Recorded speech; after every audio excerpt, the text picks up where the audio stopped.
Hoje vamos receber o atual deputado estadual, Goura, do PDT. Deputado, seja bem-vindo, seu tempo começa a contar a partir de agora. E a primeira pergunta é, a sua candidatura é para valer? E eu pergunto isso porque há a intenção de se formar uma frente ampla de esquerda. E o Luciano Dutti vem dizendo que ele pode ser a cabeça dessa chapa, inclusive com o senhor na vice. O senhor vai ser vice ou vai ser candidato a prefeito? Boa tarde. Boa tarde, Mark. Boa tarde, Manuela. Boa tarde a todos os ouvintes aqui da Jovem Pan. Bom, primeiro, agradecer o espaço, a gente poder estar falando sobre política, falando sobre Curitiba é muito importante. Mark, a minha candidatura, pré-candidatura é para valer. Eu fui candidato em 2020, ficamos em segundo lugar, mais de 110 mil eleitores e eleitoras de Curitiba concederam a honra, né, do voto, da escolha de uma possibilidade para a cidade e naturalmente eu estou pré-candidato. O PDT, partido que eu presido aqui no estado, já oficializou esta pré-candidatura, ela conta com o apoio da nossa executiva nacional e é estratégico para o PDT também manter essa pré-candidatura. Obviamente a gente dialoga com os partidos, principalmente com partidos onde há uma convergência de programas, onde a gente entende que determinadas políticas públicas são as melhores para a cidade. Então, acho que agora, falávamos há pouco, né, passado o período da janela partidária, do troca-troca entre partidos, a gente já tem um quadro mais concreto. Agora mesmo, eu acho que a população vai começar a se interessar pelo tema das eleições, vamos começar a ver essa discussão acontecendo nos táxis, no Uber, nas padarias, sobre quem que você vai votar. Então, a nossa pré-candidatura está mantida e a gente vai fortalecer isso até o momento das convenções em julho de 2024. Aquela foto bonita que vocês tiraram em frente à Universidade Federal do Paraná, você Sim. e o Dutti, aquilo significa o quê? É uma boa foto, né? A Universidade Federal representa o centro da cidade, representa o diálogo democrático que a gente tem que ter. Como eu disse, a gente está construindo o diálogo. Eu acho que a política ela é a arte do diálogo, a gente não precisa pensar igual em tudo.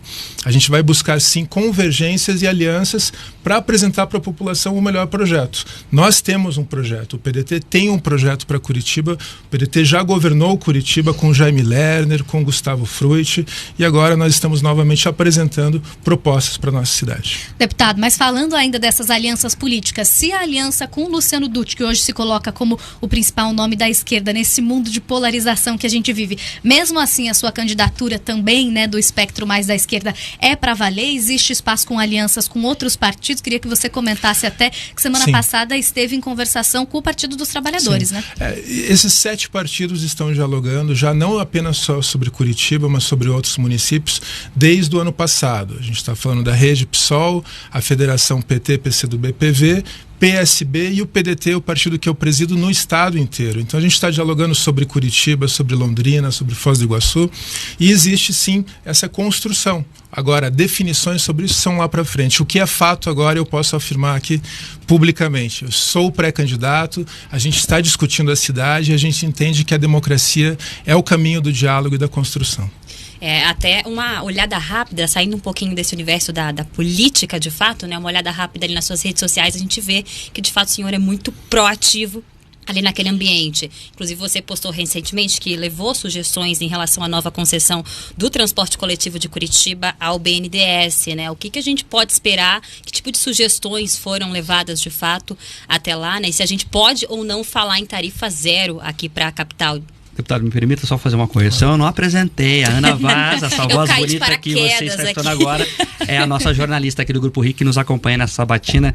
Agora sim. Eu ia perguntar exatamente o teu Ana Vaz, nome, prazer, Ana. Viu, deputado? Prazer é o meu, obrigado. Bom, eu estive em reunião com os diretores do BNDES, justamente porque a Prefeitura de Curitiba contratou o banco para fazer a modelagem do próximo contrato da licitação do transporte coletivo. Esse é um tema de extrema importância para todo mundo, porque ele vai definir qual vai ser o rumo que o transporte coletivo de Curitiba vai ter nas próximas décadas. A gente está atualmente num contrato que está sub júdice. Em 2018, o Ministério Público entra com uma ação civil pública pedindo a anulação do contrato, pedindo que a Prefeitura urgentemente faça alguma coisa. A Prefeitura não fez nada. A gente vê desde 2017, quando a atual gestão Greca Pimentel assume, primeira ação em fevereiro de 2017, a extinção da Domingueira. A Prefeitura acabou com a Domingueira. Agora, no ano eleitoral, vamos fazer, não vamos fazer. O que houve durante a pandemia, Ana? mês após mês, a prefeitura apoiando os empresários do transporte coletivo com subsídios vultosos. A gente viu o governo do estado dando subsídios para a prefeitura de Curitiba para subsidiar, para apoiar o transporte coletivo. E a gente não viu nesse tempo todo nenhuma redução da tarifa, nenhuma melhoria efetiva para o usuário, para a pessoa que depende do transporte. Eu levei para o BNDES um ponto muito importante, que a gente não pode pensar apenas em inovações de eletrificação da frota ou um horizonte de descarbonização. Tudo isso é muito importante, são pautas caras para mim, pauta ambiental como um todo, enfrentamento climático, mas a gente tem que falar de redução da tarifa. A gente tem que falar que o usuário, o estudante, o trabalhador que depende do ir e vir do ônibus, ele não pode ficar refém de uma tarifa muito cara. E o que está ocorrendo hoje? O ônibus perde usuários ano após ano. As pessoas estão migrando para a motocicleta, para os aplicativos, para o automóvel, quem pode. Pouca gente ainda vai para a bicicleta, porque o trânsito de Curitiba ainda é muito hostil. O que nós pedimos para o BNDES, isso foi devidamente protocolado, é que o horizonte da tarifa zero esteja colocado em pauta, porque a gente está falando da redução do custo para os usuários. Então, tarifa zero já é a realidade em mais de 106 municípios brasileiros. Paranaguá, município de grande porte do nosso estado, o maior município do litoral, já tem tarifa zero. Encontrei o prefeito de Morretes, que acabou de sair daqui. Morretes implantou tarifa zero. Cidades da região metropolitana também. Como é que a gente vai pagar essa conta? O atual prefeito costuma dizer, não existe almoço grátis. De fato, não existe. Está sendo discutido em Brasília o Sistema Único de Mobilidade. A ideia é que você tenha um sistema nos moldes do que é o Sistema Único de Saúde, que de várias fontes possíveis a gente custeie, banque o custo da operação e as inovações e os investimentos necessários. É possível, falta vontade política. Um ponto que a prefeitura podia já de imediato começar e está no nosso programa de governo é a implantação de um bilhete único. Você tem um bilhete diário, semanal, mensal ou até anual. Quer ver um exemplo? A gente paga a taxa do lixo anual. Eu paguei meu IPTU recentemente, R$400 e poucos, está lá a taxa do lixo. Você joga o lixo todo dia? Pode jogar. Pode jogar mais de uma vez por dia? Pode jogar. Eu digo, colocar na lixeira. Ou você pode não usar isso diariamente, mas você pagou uma taxa anual que dá conta de tudo. Então também a gente pode pensar um bilhete único nesses moldes. Fato é, a gente precisa fazer com que o transporte coletivo de Curitiba volte a ser motivo de orgulho, motivo de referência, motivo de que traga vantagens para a população. Deputado, vamos lá. Primeiro é importante lembrar que o senhor começou invocando a gestão de Gustavo Frutti. É do Frutti esse contrato atual, foi ele que fechou essa licitação e o senhor fazia parte da gestão, inclusive. Não é do Frutti. Sim, foi qual o ano da licitação?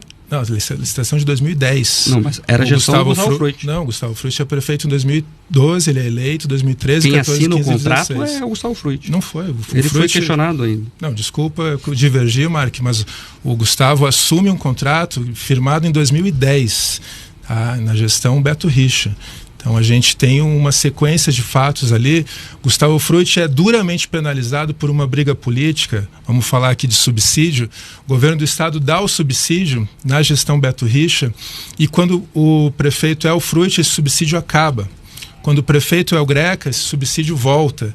Então a gente tem, inclusive eu tenho um projeto de lei na Assembleia tramitando que fala justamente que o subsídio que o governo do estado dá, o dinheiro dos paranaenses todos, para bancar parte do custo da operação do transporte coletivo, ele tem que ser dado de forma isonômica, ele tem que ser dado de forma igual para todos os municípios de grande porte e a gente tem que ter controle extremo, transparência extrema, o que não tem. Curitiba não tem, para concluir, um Conselho Municipal de Transporte Ativo. Eu fui vereador de Curitiba em 2016, eleito, 17, 18 estive lá.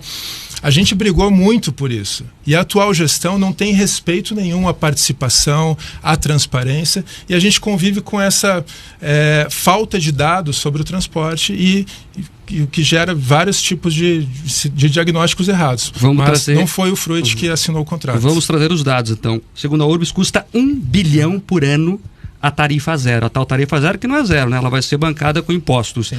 De onde tirar 1 bilhão por ano? São 4 bilhões só na sua gestão, possível gestão de 4 anos. Bom, primeiro de tudo, o orçamento de Curitiba é um orçamento previsto para agora, 2024, mais de 11 bilhões de reais. Um orçamento que cresceu. Quando eu fui vereador era 9 bilhões.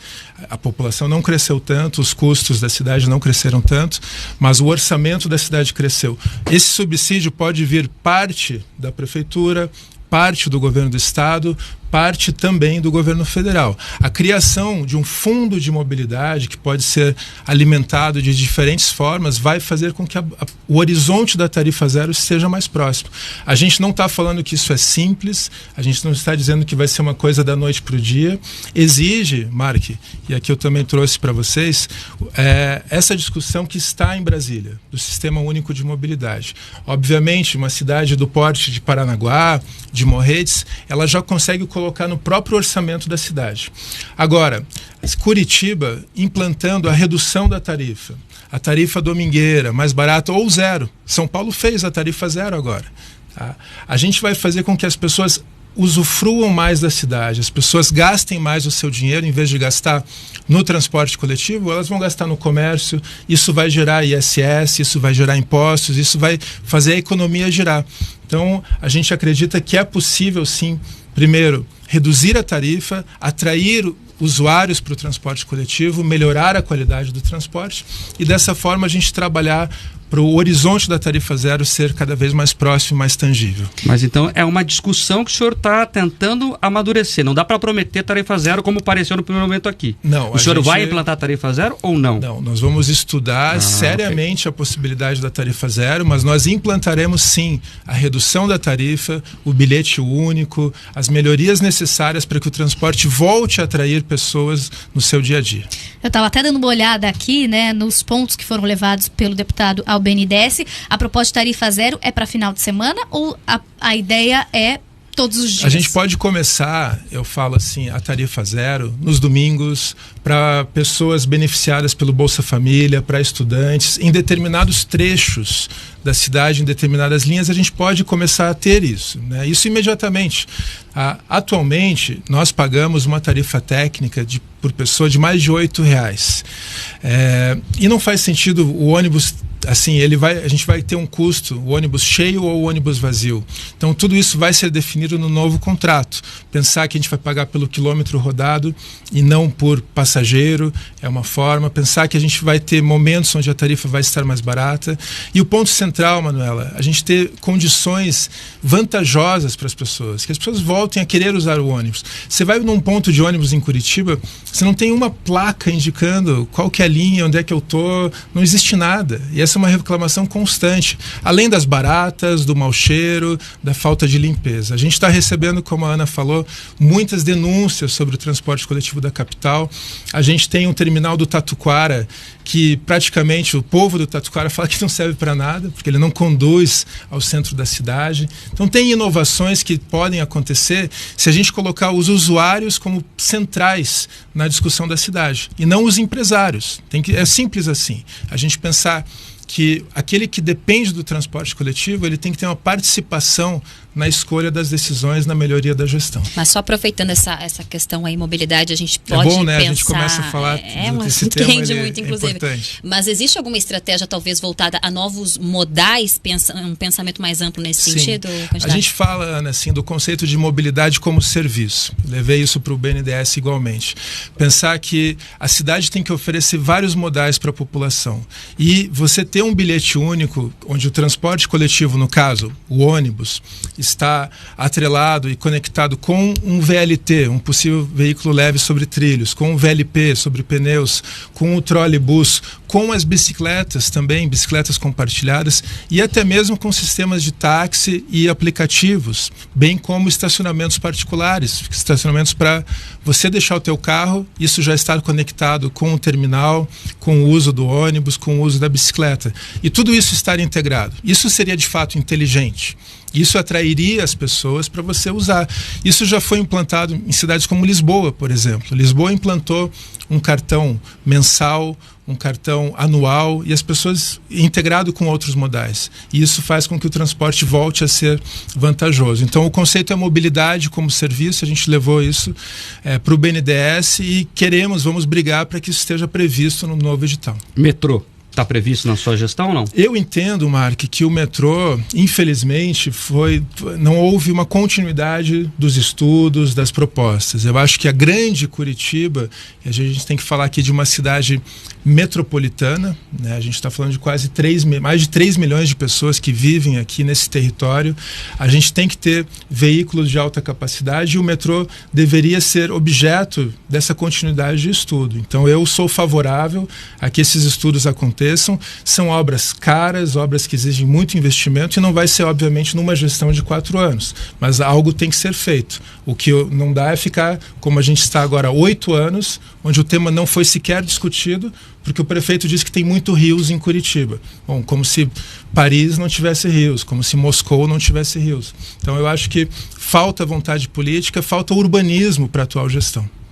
Estamos conversando com o deputado estadual e pré-candidato pelo PDT, o Goura. Para você que está na nossa audiência, ficar por dentro, chegamos a 15 minutos de entrevista. Deputado, eu vou mudar de assunto para a gente poder abranger aí outras grandes áreas que sem dúvida serão desafios também da próxima gestão da prefeitura.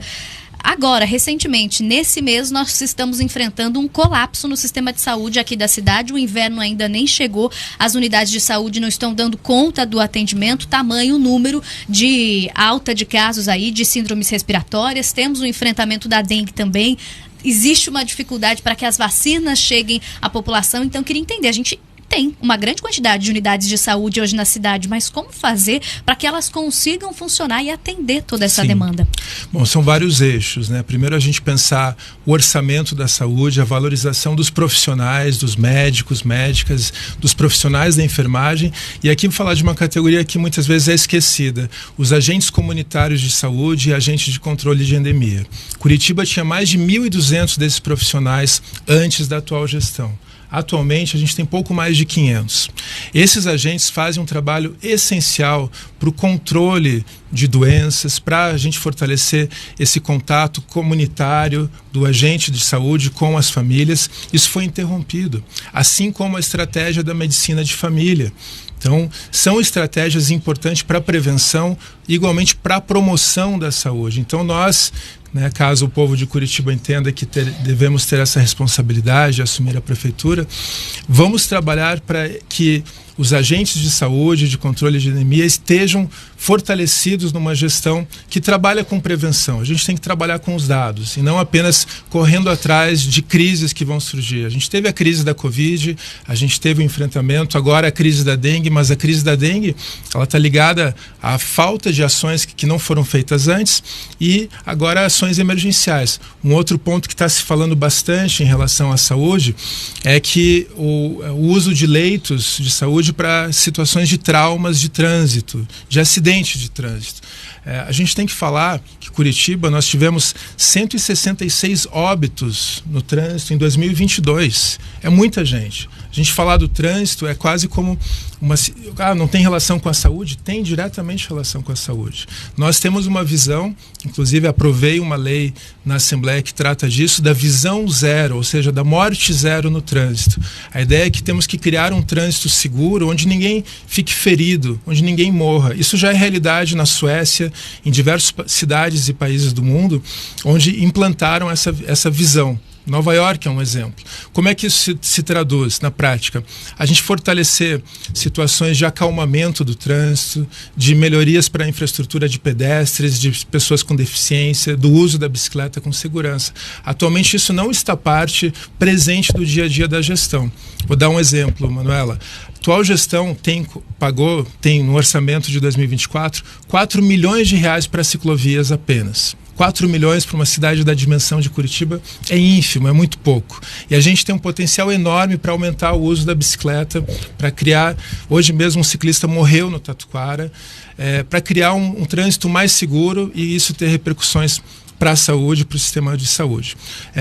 Resumindo, a gente tem que trabalhar mais orçamento, favorecer os profissionais da saúde, os enfermeiros, as enfermeiras, e eu tenho muita fé que a medicina da família tem que ser valorizada junto com esses agentes comunitários. Deputado, só aproveitando que você até utilizou esse termo, né, o acalmamento do trânsito aqui em Curitiba, eu queria puxar uma pauta que é bastante cara para a nossa audiência, que são os radares aqui em Curitiba. Sim. Queria entender como é que você enxerga a quantidade de radares que nós temos hoje, se você acha que eles funcionam nesse sentido que você disse de trazer ali essa espécie de acalmamento para o trânsito. Sim. Ou não. Bom, os radares eles têm um objetivo que é reduzir acidentes, reduzir sinistros, criar uma situação mais segura. Se a gente está arrecadando muito com os radares, se a prefeitura arrecada muito, é que tem uma coisa errada, porque não deveria estar acontecendo. A gente deveria estar reduzindo a arrecadação porque os radares estão funcionando. A gente vê que a prefeitura age muitas vezes de forma reativa. No Jardim das Américas, recentemente, inclusive, houve um atropelamento de uma senhora, uma idosa, que quase faleceu. A população indica que ali tinha uma situação de acalmamento que foi retirada pela prefeitura. Nós requeremos, houve uma pressão, a prefeitura instalou ali uma travessia elevada. Eu sou muito mais favorável a ações de urbanismo tático, de ações muito mais simples e efetivas, como travessias elevadas, como educação no trânsito, para que a gente possa criar um trânsito mais seguro para todos. A minha mãe, Manuela, ela foi atropelada em 2001, indo para o trabalho no centro de Curitiba, por um motorista em alta velocidade que faz uma conversão proibida. Ela perdeu a perna nesse acidente, nesse trauma, em 2001. Ela convive com isso desde então. Assim como ela, a gente está falando de milhares de pessoas que são mutiladas, que são feridas por um trânsito hostil na nossa cidade. E vocês estão acompanhando o dia a dia aqui do que chega. O trânsito de Curitiba pode e deve ser muito mais seguro, muito mais eficiente. Como é que a gente constrói isso? Priorizando o transporte coletivo, priorizando a mobilidade ativa, pedestres, ciclistas, pessoas com deficiência, priorizando a intermodalidade e a educação no trânsito. Para candidato Goura do PDT, só fazendo a correção, é verdade, quem assinou e homologou a última licitação foi Luciano Dutti, junto com o Marcos Isfer, então presidente da Urbs. Então o senhor está correto, mas o Luciano Dutti que está no seu arco de alianças, como o senhor bem deixou claro no começo. E a minha pergunta volta à gestão Fruit, que não foi aprovada pelos curitibanos, ele saiu com péssimos índices de aprovação, não foi nem para o segundo turno. Como prefeito, se eleito for, o senhor pretende se conectar mais a uma gestão Fruit ou fazer uma gestão diferente do que apresentou o PDT naquela oportunidade? Nós queremos pegar as coisas boas de todas as gestões, Mark. Eu acho que a gestão, por exemplo, Greca, ela está sendo muito boa nas pistas de skate. A gente está vendo revitalizações de pistas de skate, isso é muito legal. Uma coisa muito importante que a gestão Gustavo Fruit fez, e a gente com certeza vai retomar, é a priorização da educação.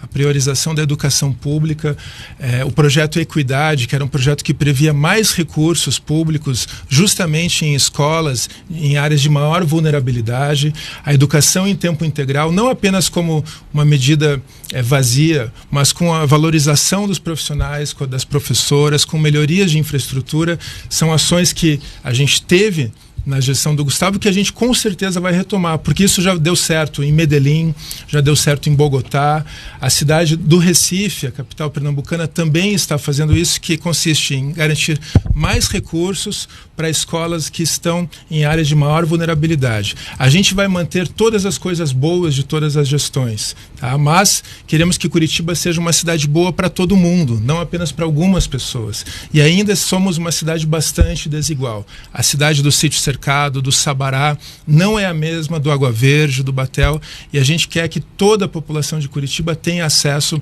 a equipamentos públicos de qualidade, ao esporte, ao lazer, à segurança e ao meio ambiente. Bom, acho que a gente já está na nossa reta final. Vou pedir que o senhor, então, utilize esse restinho aí de tempo para trazer algum assunto que a gente possa não ter abordado aqui nessa mesa. Bom, Ana, eu agradeço, o tempo passou voando mesmo, né? A gente ficou aqui falando de coisas que são de extrema importância. Eu acho que nós temos agora, todos nós, curitibanos e curitibanas, essa oportunidade de discutir a cidade, de achar as melhores soluções para os problemas complexos que a gente tem. Nós vivemos numa grande cidade conectada com a região metropolitana, temos problemas que variam desde as questões sociais às questões ambientais, e para isso, né, o nosso partido, a minha pré-candidatura está colocada, justamente pensando a participação de toda a população. Nós estamos falando da Curitiba que queremos, e queremos uma Curitiba que seja inclusiva, uma Curitiba que tenha a voz de toda a população, e estamos nesse processo acontecendo já há alguns meses, envolvendo pesquisadoras, cientistas, para que apresentemos as melhores propostas para a cidade. Todo mundo está convidado. Queremos uma cidade que cuide das pessoas, uma cidade onde o cuidado seja uma política pública efetiva, transformada no orçamento, transformada em ações efetivas para uma qualidade de vida da população. 30 segundos ainda, deputado, se quiser usar. 30 segundos. Bom, curitibaquequeremos.com.br é o nosso site. Queria convidar todo mundo nessa caminhada que nós temos pela frente para participar junto. A democracia não pode ser uma palavra vazia, a democracia é um método e tem que ser aplicado no dia a dia. Deputado, para terminar, o senhor tem 15 segundos. Se o Lula pedir, o senhor retira a candidatura? Não. Eu sou pré-candidato, eu estou aberto para conversar com o presidente Lula, obviamente, assim como estou aberto para conversar com todo mundo que queira discutir Curitiba. Tá, então, terminamos assim a nossa sabatina com o pré-candidato pelo PDT, atualmente deputado estadual. Goura, muito obrigado pela presença aqui com a gente. Obrigada, Ana Vaz, que fez parte desse time aqui para a sabatina de hoje.